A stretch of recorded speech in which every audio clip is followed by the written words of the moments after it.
It's this part, the life and sacrifice of Arwen Undomiel. Undomiel is a word in Quenya that means even star.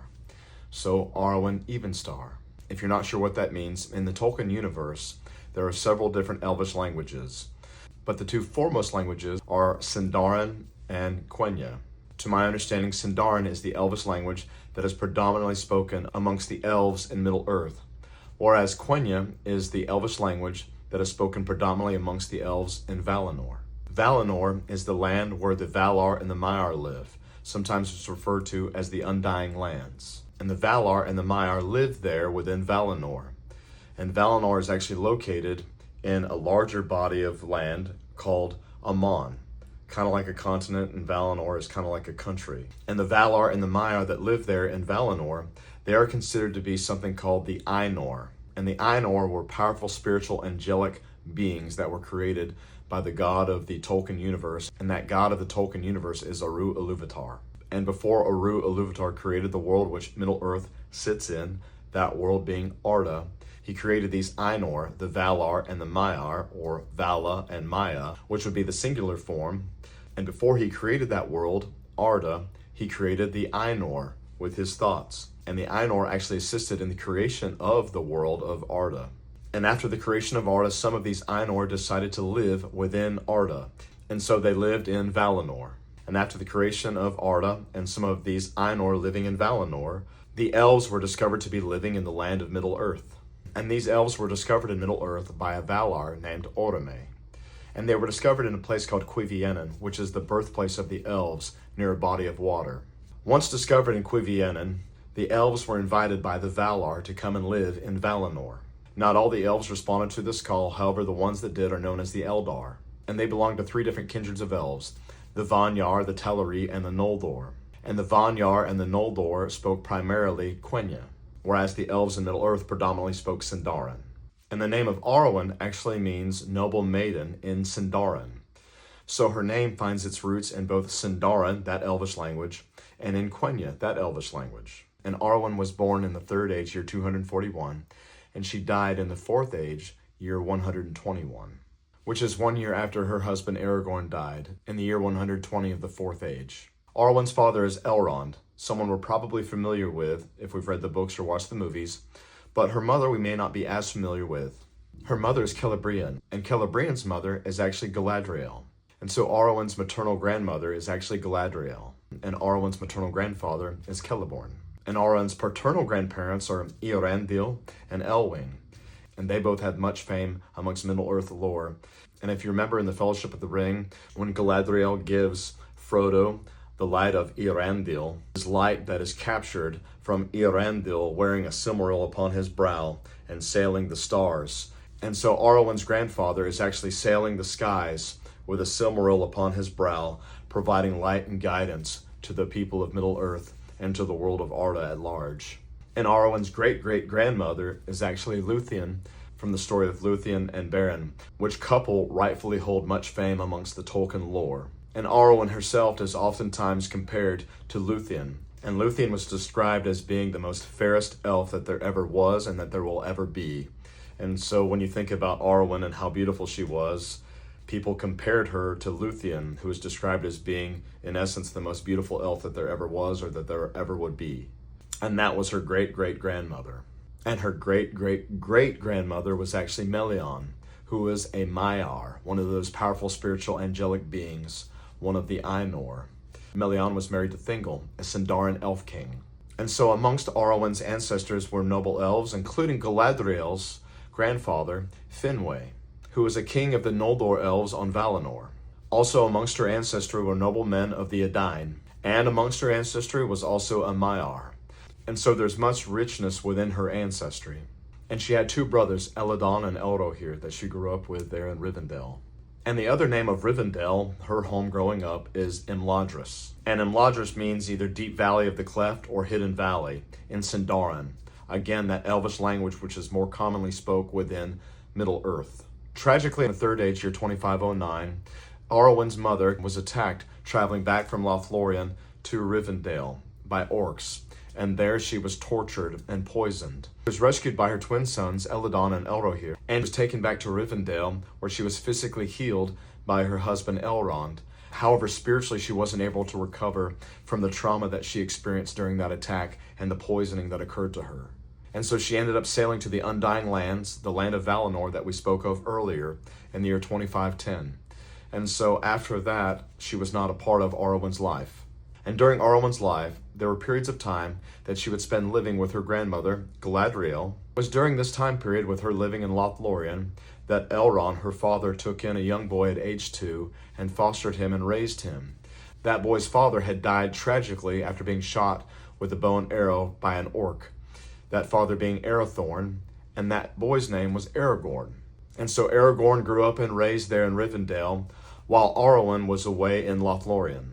But in Aragorn's 20th year, she returned to Rivendell, and when he first saw her, he thought that she was actually Luthien returned, because she was the most beautiful elf that he had ever seen. From that time on, he developed feelings for Arwen. And during this time period, Aragorn had actually just found out who he was. While he was being raised there in Rivendell by Elrond, Elrond intentionally withheld the truth from Aragorn that he was actually royalty, and that he was heir to a throne, and that one day he would potentially be king. Prior to this time, Aragorn had been known as Estel while being raised in Rivendell. Estel actually means hope in Sindarin, again that elvish language which is predominantly spoken there in Middle-earth. And when Elrond tells Aragorn who he is, he also gives him the Ring of Barahir and also the Shards of Narsil, the blade that had cut the ring from the hand of the Dark Lord Sauron. And that ring that Elrond gave to Aragorn is pretty important, and one particular individual that actually held that at one time is Beren, from the amazing story of Beren and Luthien. Once Elrond knew of Aragorn's feelings for Arwen, he told him, "You're not ready yet." I'm paraphrasing, but he basically told Aragorn, the only way that I would approve of you two being married is if you become king of both Arnor and Gondor, the northern kingdom and the southern kingdom, united under one king, that king being Aragorn. Despite his initial feelings, he's not able to act on them because he needs to develop himself into a king. And once he becomes that king, then Elrond would bless their marriage. Again, this is from the book and not from the movie. And that year that they first met was the year 2951 of the Third Age. Fast forward to the year 2980 of the Third Age, they meet again in Lothlorien. Aragorn, now having gone on much adventures with Arwen's twin brothers, and also gaining much fame and notoriety in Gondor and other places, but under a different name so people wouldn't know who he was. There in Lothlorien, they proclaim their love for one another. And though they don't get married at this point in time, this is where the two of them commit to each other. And they do this at a place called Corrine Amroth, which will hold special meaning to her later in her life. Fast forward to the year 3018, in October of the Third Age, Aragorn brings 4 hobbits to Rivendell. And in the book, this is where Frodo sees Arwen for the first time. Whereas in the movie, he meets her whenever she comes to the rescue after he's been stabbed by that Morgul blade there at Almansul or Weathertop. Whenever Aragorn is in Rohan, in the movie, that is when the Shards of Narsil are reforged into the sword Anduril.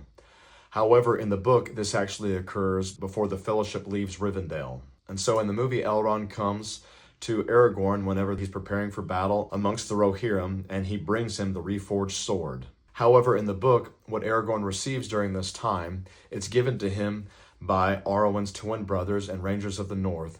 They bring him a banner that she made, a banner of the kings of Gondor, something for him to carry and to brandish, to show the coming and the return of the king. Of course, this holds specific meaning for Aragorn and Arwen because he needs to become king of both the northern and southern kingdom in order to grant the approval of her father Elrond for them to be able to marry.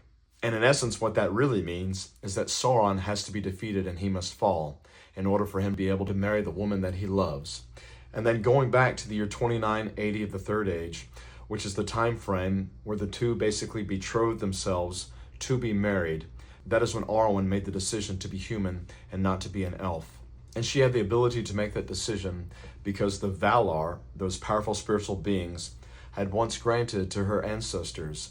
One specific ancestry to look at would be Eorandil and Elwing, her grandparents. Eorandil and Elwing had bravely sailed to Valinor, and Eorandil actually set foot on Valinor, which to my understanding, despite him being both man and elf, he was a mortal. and mortals were prohibited to step foot on Valinor. But he did this in an attempt to plea for the help of the Valar to fight against the first Dark Lord, Morgoth. Sauron, the second Dark Lord, was actually a servant to this first Dark Lord. And that first Dark Lord, Morgoth, was a Valar, one of those powerful spiritual beings that had been corrupted. And as a reward to Eärendil and Elwing, and because their ancestry both comprised of man and elf, they were granted the ability to choose to be either of the kindred of elf or to be of the kindred of man. And that choice was also given to their twin sons, Elrond and Elros. Elrond picked the path of an elf, and Elros picked the path of man and became the first Númenórean king. And this choice was also given to Arwen. And in the year 2980 of the Third Age, when the two of them committed to be married to one another, though not being able to be married yet, that's when she made that choice and that decision to be human and not to be an elf. And then fast forward to May 1st, 3019 of the Third Age, Sauron has been defeated, the One Ring was destroyed, and that is the day that Aragorn is named and pronounced king of both Arnor and Gondor, the North and the South united under one king. He, being a direct descendant of Elendil and Isildur, was able to claim that kingship. And then later that summer, Arwen and Aragorn were finally able to wed, he having completed the task given to him by Elrond, the man that raised him, which allowed him the opportunity to be able to marry Elrond's daughter, Arwen. Arwen and Aragorn had one son, Eldarion. He also had daughters, though we don't know their names. Sadly, in the Fourth Age, year 120, Aragorn died after they were married for 122 years. Right before his passing, he expresses to Arwen that even though there is sorrow in their parting, they don't have to have despair. Because they both had chosen a mortal life, their spirits were not bound to the world of Arda, such as the elves' lives and spirits are bound to Arda. And that somehow death is actually a gift to the spirits of men, but what happens to them only the one knows, that one being Eru Ilúvatar, the god of the Tolkien universe. And that life in and of itself would be more than just a memory. And then a year after his passing, Arwen goes back to Lothlorien. However, she has no family there because they have all sailed to the Undying Lands. There at Corrine Amroth, she laid down and gave up her life. And there it was said that where she laid down and passed away would remain green until the world was changed. And lastly, just as one side note to show the compassion of Arwen, it was actually her place on the boat to the Undying Lands that was given to Frodo. And she gave that to Frodo, allowing him to have the peace and rest and healing that he needed after his trauma that he experienced in his efforts to destroy the One Ring, and after having that wound from Weathertop or Amon Sul. And so it was actually her place that he took whenever he sailed to the Undying Lands. And so in thinking about Arwen's life and how I might be able to apply that to my life, or perhaps maybe you could apply that to yours too, one thing that I think about is sometimes the thing we want most in this life may take us sacrificing other things that we also want. For lack of better phrasing, sometimes we can't have our cake and eat it too. That's just a fact of life. At least that's been my experience. So sometimes we have to take a look at what's going on in our world and in our lives and assess what is of greatest value and what is of greatest importance to me. And for her, beautifully, it was love. It was her being able to be with the person that she wanted to be with for the rest of her life. And sometimes making a decision like that takes sacrifices and letting go of other things that we would potentially want as well. I know in my life, I've had to look at and assess, okay, what is it I really want, or what is it that I want most? And that has required me at times to let go of other things in order to achieve or to accomplish or to have the thing that I wanted more, and that was of more value to my life. And oftentimes it's those things that are better for our lives anyways. Another thing that I think about is sometimes we have to wait for the thing that we want the most. Both Arwen and Aragorn had to wait to be married. This takes patience, it takes hard work, it takes effort. Maybe what we want most isn't a marriage, maybe it's something else, but for whatever reason, it is far off in the horizon, and it's going to take some time and effort for us to get there, and perhaps it will take some personal development and some changes. That's one thing that I do like about that story, is that Aragorn is going to become someone different. At least that's my viewpoint by the time he is able to marry Arwen. He's going to become perhaps one of the greatest leaders that Middle-earth has ever known. And for me, the way that I look at it, that would have taken time and effort on his part. There's a reason why that 20-year-old Aragorn, when he first saw Arwen, that he wasn't ready. However, whenever they do finally marry, he is 100% ready because of what he has become in the process. And so again, maybe that's not relating to marriage in your life or my life. It might be relating to a goal that we have or a destination we're trying to get to. For instance, right now I'm trying to get through graduate school, and it's taken some effort, and I'm having to make some changes within myself in order to get to that destination. Maybe somewhere in your life that could apply too. Lastly, the value of compassion. I think it's such a beautiful thing that Arwen is actually the one that gives Frodo the place on the ship that would have been hers, there sailing to the Undying Lands. I know that she had already committed to Aragorn and made the decision to marry him and made the decision to be a human and to be amongst the kindred of men. However, the compassion to see everything that Frodo went through and realizing that he needed greater healing, and that greater healing would come from being able to take her place there on the ship to the Undying Lands. The world would be so much of a better place if we could all be like that, to look for individuals that are suffering and having a difficult time, and sometimes making a sacrifice, even a small sacrifice, to make their lives better. I know that I personally have been the benefactor of that, or I've been going through a really difficult time, and others have seen me going through that, and they did something for me that helped me to get through that time period. And I want to be the one to be able to do that for people. And at least from my perspective, the world would be so much of a better place. Arwen, she sacrificed for love, gave up the gift of being immortal so that way she could be with the person that she wanted to be with for the rest of her life. She sacrificed for others by giving Frodo a place on the ship that would have been her place to sail to the Undying Lands. And she was patient and sacrificed time, as did Aragorn, in their journey to finally be together. And so it's this part, the life and sacrifice of Arwen, one of my favorite characters in all of Tolkien's lore.